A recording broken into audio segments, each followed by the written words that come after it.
আটাইতকৈ ডাঙৰ বেছি জনবহুল প্ৰায় ২-৩ হাজাৰ মানুহৰ গেদাৰিং হয় আৰু আলেম বা হাফেজ ইয়াতো যথেষ্ট পৰিমাণে গেদাৰিং হয়। গতিকে আমাৰ ইয়াত বিভিন্ন অঞ্চলত ৫টা-৬টা গাঁৱৰ মানুহ ইয়াত একেলগে নামাজ পঢ়োঁ। গতিকে এই ক্ষেত্ৰত আমি আল্লাহৰ ওচৰত শুকৰিয়া আদায় কৰোঁ আৰু যোৱা এটা মাহ আমি যে ব্ৰত বা আমি ৰোজা যে ৰাখি নামাজ পঢ়িলোঁ, সকলোৱে এইবাৰ আমাৰ এটা উপলক্ষণ, আমাৰ এটা ধাৰণা এইবাৰ মোটামুটি 95% মানুহে ৰোজা থকা বুলি আমাৰ এটা দৃঢ় বিশ্বাস আৰু লগতে তাৰাবিও পঢ়িছে আৰু বহুতে আমি ইতিমধ্যে গম পাইছোঁ কোৰাণ খতম দিয়া হৈছে বা বহুতে তাহাজ্জুদ নামাজো পঢ়িছে। গতিকে এই ক্ষেত্ৰত আমি ইতিমধ্যে আমাৰ এই অঞ্চলৰ ভিতৰত আমাৰ নাম্বাৰ পৰা যে বজাৰ যিটো খানকা মছজিদ তাত আমি খতম তাৰাবিও এইবাৰ আমাৰ তাৰাবি হিচাপে প্ৰথম আমি এই অঞ্চলৰ ভিতৰত প্ৰথম উদযাপন কৰা হ'ল, আৰম্ভ কৰা হ'ল।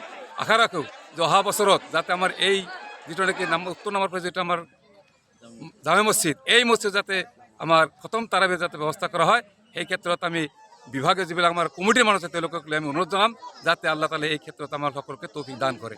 যেহেতু এবার নামাজ আদায় করলে এই ঈদের জরিয়তে সকলো ইসলাম আৰু ধর্মী বা এই জাতি বর্ণমানক কি আপত্তি নাই? এই ঈদৰ জৰিয়তে আজি অকল আমাৰ ইয়াতেই নহয়, গোটেই বিশ্বতে যোৱাকালি আমাৰ আৰবিয়ান অঞ্চলত যিবিলাক যিহেতু এই ঈদৰ নামাজটো হয় চান্দৰ মাহৰ ওপৰত, গতিকে আৰবত আমাৰ যোৱাকালি নামাজ পঢ়া হৈছে আৰু আজি প্ৰায় গোটেই পৃথিৱীৰ মোটামুটি প্ৰায় 60% এৰিয়াত আজি আমাৰ ঈদৰ নামাজ হ'ল। আৰু এই ঈদৰ নামাজৰ জৰিয়তে বজাৰ পোহাৰৰ পৰা আৰম্ভ কৰি অহা যোৱাৰ পৰা আৰম্ভ কৰি সকলো শ্ৰেণীৰ সকলো ধৰ্মৰ মানুহবিলাকৰ যাতে আমি এটা সহনশীলতা, আমি ভাতৃত্ববোধত যাতে থাকিব পাৰোঁ তাৰ এটা পৰিৱেশ সৃষ্টি ইতিমধ্যে হৈছে।